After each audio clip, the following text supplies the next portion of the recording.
Today I'm going to show you how you get from here to here.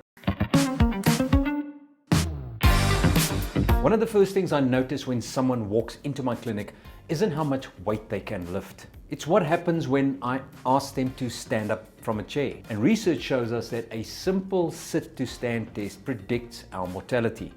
We often think muscle loss happens quietly, and in many ways it does. And it's called sarcopenia, or age-related muscle loss. That's why I don't see the sit to stand as just another exercise. I see it as one of the foundations of independence. And the wonderful thing is, everyone can improve it. So today I will not only show you how to build muscle and strength back, but how to improve your squat for the future. So now I'm going to show you how to restore your squats, and then we're going to improve your squats, and then we're going to strengthen your squats, and it's going to be in that order. So what does restore mean? Well, restore means pretty much the same as restoring your 57 Chevy that's been standing in the garage. You're not just going to jump into it and drive it out of the garage. It might fall to pieces. We first have to lubricate the joints, get the rust and the cobwebs off it, and get everything moving nicely. So before we start with our 3 stretches, I want you to first see what your squat feels like. If you're somebody that can only squat off from a chair, that's fine. I want you to test your squat and see what that feels like when you do a squat, and maybe just do 2 or 3 just to give you an idea of what it feels like. First of all, can you do it? How are you doing it? Are you doing it with your arms? Are you pressing down? Are you leaning too far forward? Are you shifting your body weight? Like I spoke earlier, do you have to use momentum? All of those things I want you to be aware of, because we want to change that. So now that you've done a few, now we're going to get into our stretches. The first one we're going to do is we're going to cross our one leg over the knee. You're going to sit nice and tall on the edge of your chair, straight up, and you should already feel a little bit of a stretch in the hip there. Now it's very important that you try and keep this leg as parallel to the floor as possible. Try not to, if it's up there, you don't want it to be up there for too long. You want to press it down with your hand, because that's already part of the stretch. Okay? If you can't get it down there to do this, then your first priority would first be to get it down. Then you should just push down and hold that for 30 seconds to 45 before we move forward. So you can do both. You can press down for now. I'm going to show the other one because I can already get mine too close to parallel. So I'm moving on to the second one, and I'm getting that stretch in that hip.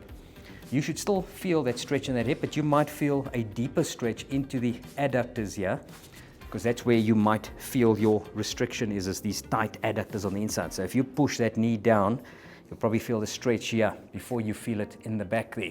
Once you get that knee there, that's important that we get that full external rotation, because that's going to be important for our squats later on when we get lower down to the floor. And hold for 5, 4, deep breath in.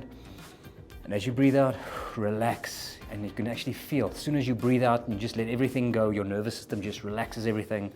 And you can actually feel you getting into that stretch. 3, 2, 1. And relax and change. Same thing on the other side. See if you can get your knee at least parallel to the floor. If you can't, if your knee's up there, again, press down with either your hand or your forearm, and you just push down and you hold that position first before you lean forward. Okay, but again, keep a nice tall spine. Oops, I think I just hit the mic. Okay, and hold. Oh, I can really feel this stretch in this hip. That's good. And take a deep breath in. And as I breathe out, I'm going to start leaning forward. And I can feel I'm hitting that stopping point. Now I'm going to take a deep breath in again. And as I breathe out, I'm going further past that stopping point every time. And breathe in again and out. And every time I breathe out, I can feel I'm gaining more and more and more range. And oh, this pulls. And hold for last 5, 4. And you can see I'm actually resting my elbow on my knee to make sure that it stays as I'm leaning forward. 3, 2, 1. Oh, and relax. And just shake it off a bit. Now, our next one, you're going to be leaning back, hugging your knee to your shoulder like that. And then either with this leg straight, but if you want to get an increased stretch on the quad or the hip flexor, I want you to tuck that leg in underneath the chair. And now I want you to pull this knee back as far as you can. So you should feel the stretch on the glute and the hammy on this side and the opposite quad or hip flexor there. And you just lace your fingers in and you pull. If you have a knee issue, you've got a knee replacement done, you can always put your hands underneath your knee like that, and you can still pull it close to the shoulder. Again, breathe in, and as you breathe out, keep pulling it closer. And last 5, 4, 3, 2, 1. Again, 30 seconds to 45 seconds. Tuck this leg in, pull this one back either underneath the knee or on top. That's fine. Get it as close to your shoulder as possible. Some of you might be there, that's okay. I want you to really work that knee, it's important. And also one more thing, you want to get this knee to more to the shoulder and not to the chest, because if you pull it to the chest, you're actually pulling it towards the middle of your body, and that can also cause a restriction here. And when you do a squat, you actually want your pelvis and part of your stomach to move past the inside of the thigh. Okay, so you don't want to squat on top of the quad, you want to squat on the inside like that. So what you are going to be doing is you're going to be pulling this knee towards the outside of that shoulder so that it feels like you've still got some space here to move through. Okay, and again, take a deep breath in and breathe out and hold for the last 10. And then we should have done about 30 to 45 seconds on each side. 5, 4, 3, 2, and 1, and relax. Okay, now last stretch we're going to be doing is a calf stretch. And again, you're going to hold your chair and you're going to place one foot behind you like that.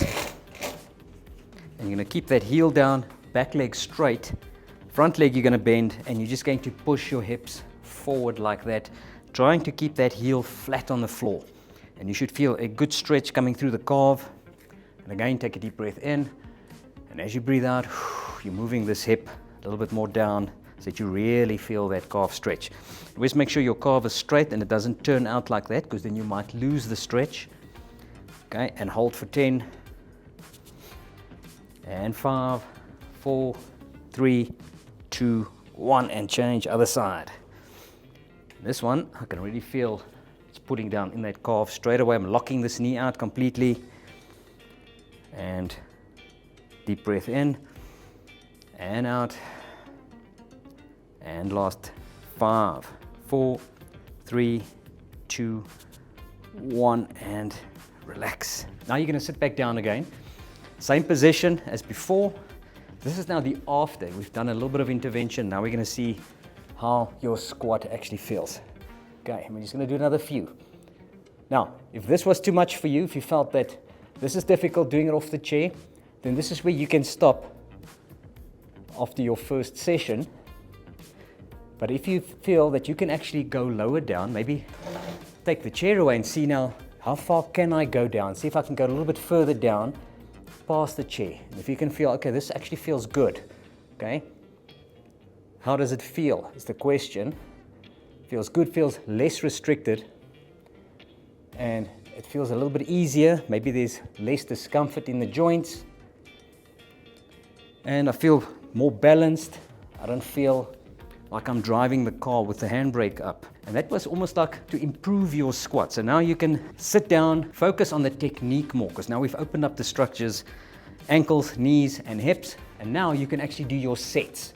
So from there you can do your sets of 3 times 8 to 12 reps, and then you could be done for the day. But if you're somebody that wants to take it that little step further, we are now going to work on a lower platform. And to get you ready for that lower platform, you're going to first see whether you can drop down past the chair. So if you can just go a little bit further than the chair, even if it's only a couple of inches or centimeters, if you can do that, you're ready for the next step. Okay, and our next step now is to see whether we can get you down just a little bit lower. Now, if you can see, I've got a step box with approximately a 5 centimeter cushion on top.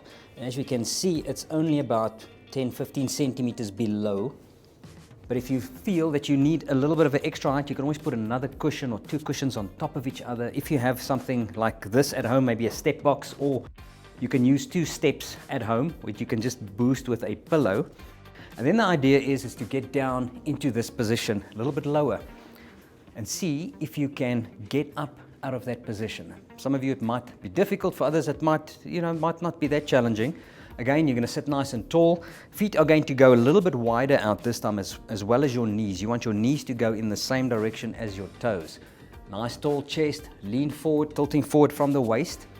And then from there, see if you can stand up from there. Okay, now it doesn't matter how you get up.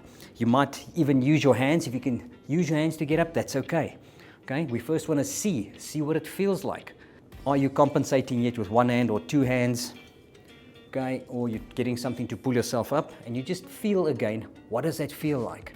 Because maybe for some of you, you may have never been down this low working on your squats. Maybe you've always just used the chair. Okay, not a problem. If you had knee replacements done, this is also going to help you gain more range of motion in your knees. But for everybody, it's going to be different. You want to start slow, and maybe you go back to the restore again. So maybe you do the restore for a few weeks, do the chair squats, go back to the restore, and then after a few weeks you try and see whether you can get lower down to the ground. So now the next step is we're going to now experiment with a weight. This is the strength phase, but the actual goal first is to strengthen your joints in that full range of motion using eccentric, only the negative part of the movement. So what you're going to be doing is you're going to stand up out of this low position, and then you're going to pick up the weight. I'm going to hold it like a goblet squat like that. And then we're going to go down, pushing the bum out and going down slow, slow, slow. Okay, 5 seconds minimum. And as you get down to that bottom portion, I want you to hold for a second and touch down slowly. Then I want you to place the weight on the ground. Okay, then we're going to stand up without the weight. And then we're going to pick up the weight without squatting it down. And then from there, we're going to lower it, slowly, slowly push that bum back. Decelerate the movement. You want to go as slow as you can and try to pause just before your bum touches. This is hard. And relax. I can feel as soon as I am a centimeter from the cushion, my quads are on fire. Now we're working an area that your nervous system and your body is not used to. It's very weak in those angles. That's why a lot of people can't get up out of that deep squat position, because their nervous system is telling them, you've never been there. It feels uncomfortable. The joints are too tight. There's no preparation in the joints, the hips, the ankles, and the knees. What are you doing there? Okay, so that's why we're just settling everything down, and we are getting you up out of that chair without weight and then lowering you down with eccentrics and a dumbbell. I've got a 5 kilogram dumbbell, or probably 9.5 pounds, 10 pounds, up without the weight, then pick it up. Even if you have to put the weight on the table or something a little bit next to you that's not so low, and then lower, lower, lower, lower, lower, slowly, slowly, slowly, and touch down. And we do that 5 times. Rest, and we do it another 5 times. This is going to increase strength so quickly that within a few weeks you will be able to get yourself out of that position using the dumbbell. Now we're doing the proper strengthening exercise from a lower position than the chair. Breathe in and out. And we're just going to do a few, slowly down, still control the tempo. And last one. And slowly down, control, and down. And relax.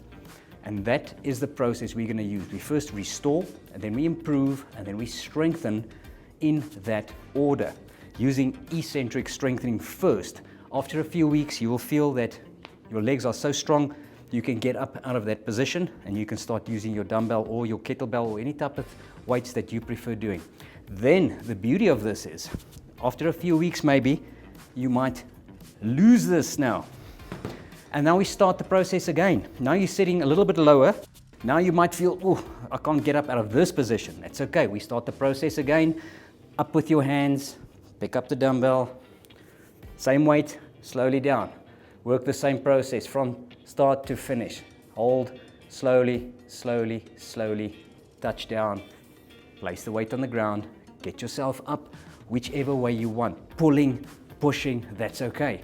Another few weeks is going to go by and you might feel, I'm not using anything to get myself up. Grab the dumbbell, lower yourself slowly. And eventually over time, you should be able to get down completely flat-footed, as low down as you can, picking up the dumbbell and pressing it out. So there is the full process, from restore to improve to strengthen. Some of you might bounce between restore and improve, restore and improve. You just keep restoring and improving. Use the mobility, stretch a little bit more, get the hips open, get the ankles open, get the knees open. Then we're going to work with just getting the movement beautiful on the chair, what you've got. If you have to still squat from a cushion off the chair, that's fine, that's where you start. But get the beauty of the movement, the fluidity, the control, the timing, the balance first. So make it look like a beautiful squat. And then we start lowering it. And that is how we improve your squat. And that is how we're going to improve all the little kids around the squats, your lunges, your stepping, your kneeling down, your walking. All those things are going to be better.